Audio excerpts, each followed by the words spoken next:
So, it's another week at nag-send na naman ng setlist si worship leader. It's time to learn our songs. And in this video, papakita ko sa inyo kung paano ko inaaral yung songs namin every week. Paano ko siya inaaral one time and then not necessarily forget, but somehow forget about it and do whatever I do, like surfing and watching videos about church production and music theory, all that nerd stuff.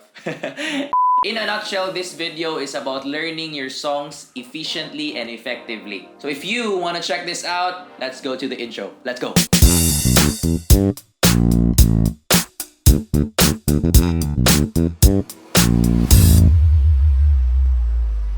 So, kung hindi ka nag-skip sa next video, you are here because you want to learn songs efficiently and effectively. And here are some tips I will give you para magawa mo yon. A little background or rationale kung bakit ko to ginagawa na video is because I feel you guys. I feel you. Most of us in churches are volunteers and we are serving our church on a weekly basis, on a weekends, but we have endeavors or may mga gawain tayo on weekdays. Meaning, trabahante ka, you're an employee, you're an employer, you're a student, you're a mom, you're a dad, you're a brother, you're a sister, you're everything on a weekday, you have things to do, and then you serve on a weekend, or actually may midweeks din, sa churches ninyo. How do you do that effectively and efficiently? Now, ako, back then, I used to learn my songs like every week. May bagong song, aralin mo. Tapos, next week na naman, iba na naman yung setlist, aralin mo na naman yon. After that, next week, may uulit na song. Pero, dahil nakalimutan mo na, aaralin mo naman ulit yon. And then, you need to review and this and that. So, ginagawa ko, eto. I take down notes. Or I learn my songs and then write them down. Very important. Bakit ko siya nire-write down? I heard this from Rationale Lewis, sa drummer ng Snarky Puppy. Sabi niya, the shortest pen... Ano nga ba yun?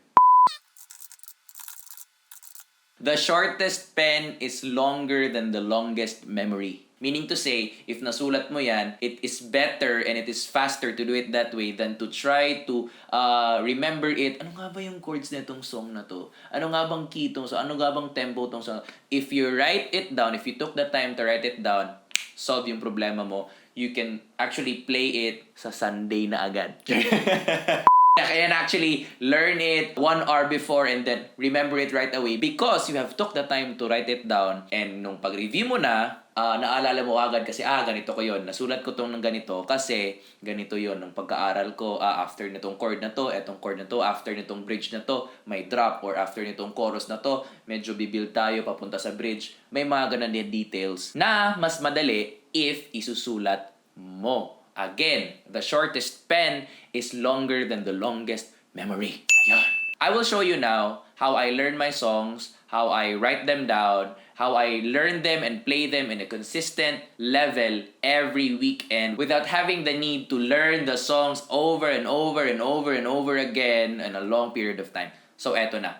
Break muna tayo. If you're new to this channel, please subscribe. Number 1 tool I use to make chord charts is Penultimate. That is my number 1 go-to. Ginagamit ko yung old iPad ko dito and this is what it looks like. Nakikita niyo sa screen niyo ngayon, this is Your Will by Enjoy Church. So nakikita niyo ngayon, that is my handwriting right there and I'm proud of that. Ang kinagandaan dito kasi nakikita mo lahat no. So ito, title nandito and then this is your key. Very important to me kasi lagi ko yung nakakalimutan. I remember one event that was a conference that we did. We Praise You ata yung song, tapos yung key namin supposedly nasa B. Eh then nag-count na ako, diba? MD ako, diba? So, everybody, let's go! We praise you! 1, 2, 3, 4! Bang! So nag-B silang lahat, ako nasa D. Kaya, kaya parang horror ewan. I don't know. So, eto, sinusulat ko dito kung ano yung key. And then, of course, yung artist kasi I want the version and the artist dito para hindi kami mag-clash. Kasi, di ba, minsan, nagsipra kayo, nag-learn kayo ng songs together, tapos, anong version ba sinipra mo? Tapos sabi ng drummer mo, ay, yung song sinipra ko. Sabi niya, yung cover yung sinipra ko. So, nangyayari, hindi nagkakatugma yung, nilearn yun na songs. Kasi, iba-ibang version. So, it's very important to have this version. And sa amin nga, sa setlist namin, nilalagyan pa namin ng link sa YouTube or sa Spotify or something to be really specific kung anong version ng aaralin namin. Kasi when the band comes together, you're expected to learn the songs right there para hindi na wala nang turuan na ano yung songs na ganito, hindi mo rin sipra kasi iba yung version. Wala na yan unnecessary na conversations na yan because we have this right here. And then, very important, ito na yung chord chart ko. This is straightforward lang. May red color, yung sections ng song. Intro, verse, chorus, tapos instrumental, chorus, verse 1, break at 4, meaning may break just a 4. Like, 1, 2, 3, 4. 2, 3. May mga ganon.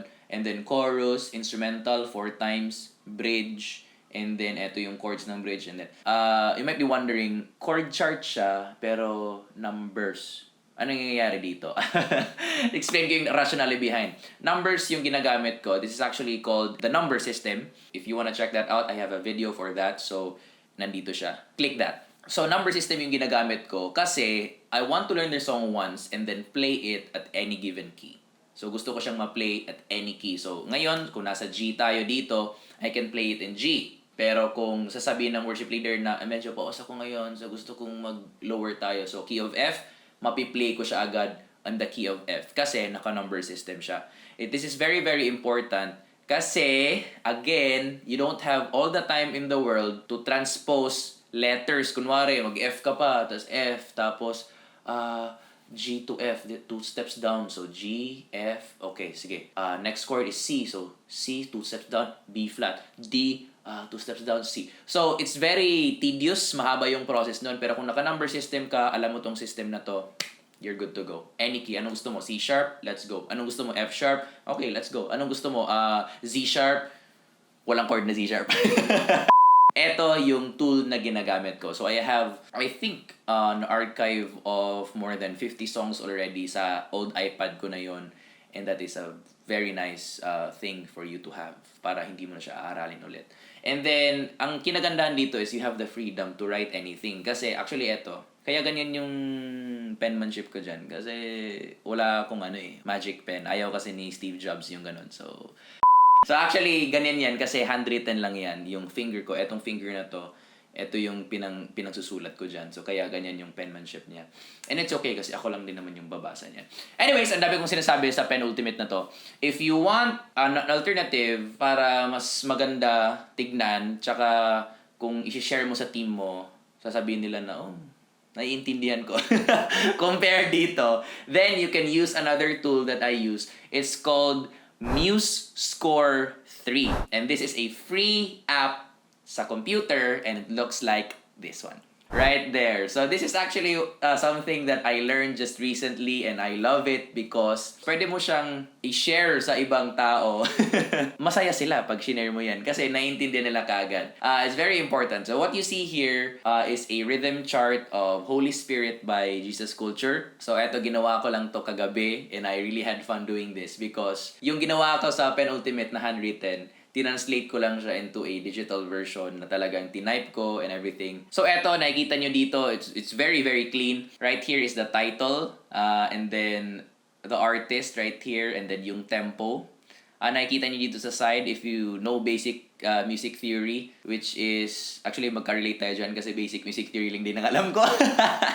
Then you can check this out. May dalawang sharp dito because it's in the key of D. Okay? So yung D na key, may dalawang sharp. So this is my thought process kung bakit ko to ginawa na ganito. I just wanna take a glance on this rhythm chart and know what I need to do on a certain section sa song. So meaning, pag tinignan ko to, yan na talaga. Actually, this is not your formal music theory na mode na ginawa dito kasi pag nakikita niyo dito may mga 2 times. You can see that on regular chord charts, but on my part, I love it because I want it to be short. Kasi pag itong 4 times na to, ginawa mong, tapos 4 times mong gaganon, 5 sheets ang iti-take up mo. So, hindi siya one glance. Gagawin so scroll ka pa. So, the rationale behind this is I want to take a glance and say na okay, 2 times tong chord progression na to and then focus on something else in the worship time para mas makapag-press in ako during worship. So, eto. As you can see here, may intro. Zoom tayo konti. Intro, tapos yung chords. Whole notes lang. meaning yan are whole notes. Tapos verse 1, may note ka pa dito. There's nothing worth more. Yan yung lyrics. Kasi yan yung nakakalimutan natin minsan. Ano ba yung verse 1? Ito yung lyrics niya. Okay. D, G, G, yan yung chords niya and everything. At tapos magko-chorus ka. D, G, E minor, interlude, verse 1, verse 2, chorus. In this chorus, no, 4 times siyang i-repeat yung chord progression. Tapos after that is an interlude, 2 times repeat. And then bridge. Yung bridge dito is actually half notes. So G, D over F sharp, E minor, D over F sharp, G. So yung counting niyan is G to D over F sharp, E minor, F sharp, and let us become E minor, D over F sharp, G. Let us experience the glory of your gift. So anyways, that is the basic of it. Yung rhythm, yung timing. Kaya siya tinawag na rhythm chart kasi rhythm lang yung guide dito. Hindi siya note per note and everything. And then as you can see here, after the 2 times na chord progression, may part dito na nag-quarter notes ako. That's just to indicate sa akin na this is a big part right here. So talagang full band to. Tapos ako na nagki-keyboard, pwede ako mag-quarter notes dito and everything. And so this is just a guide for us to know na this is a big part. All into. And then extra bars, and then chorus, interlude, last chorus, and then free worship times infinity. So, yan yung nangyayari sa chord chart dito. As you can see, you can just give that to anyone sa worship team nyo na may chords, guitarist nyo, keyboardist, yung drummer din. Pag binigyan mo nito, okay din yan kasi malalaman niya kung ano yung flow ng song. The point is, you can hand it out to your band and then play as one. No more arguments. No more, ay, ganito yung sinipra ko, ganito. Nope, no more arguments like that because you took the time to write down the chords and then the rhythm chart in this rhythm chart and then have the band in one pace kasi may single resource lang kayo for the song that you are about to sing. What's beautiful about this is you can transpose easily. Yeah, so hindi na kayo kiklik ng transpose button dito. Eto, it's very important. So, press lang yan, control all, and then tools. Go to tools, and then click transpose.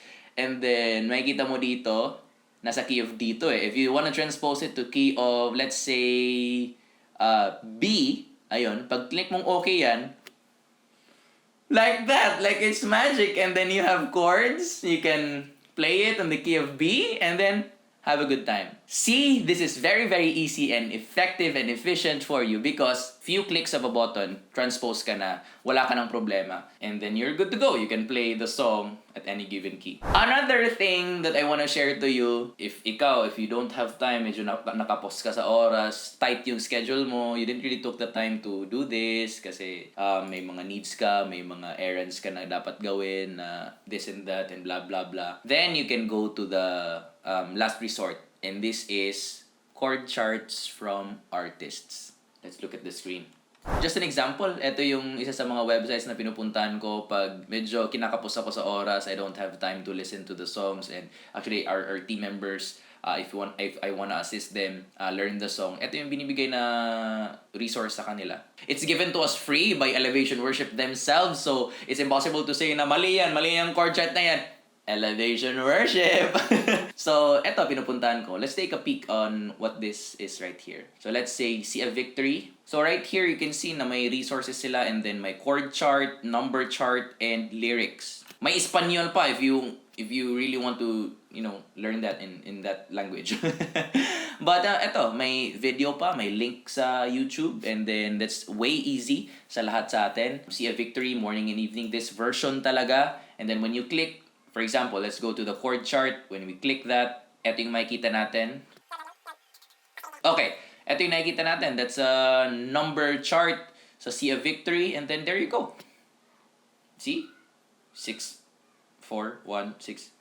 May chart na siya kaagad, and your life is easy. And all the details right here, verse 1, chorus, turn, basically, turn around. Balik ka sa previous section ng song, which is in this case, verse 2.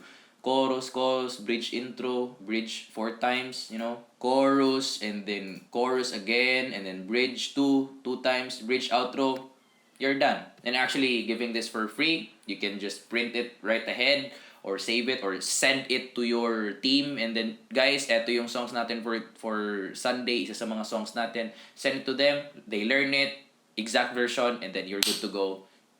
Ready na kayo for Sunday.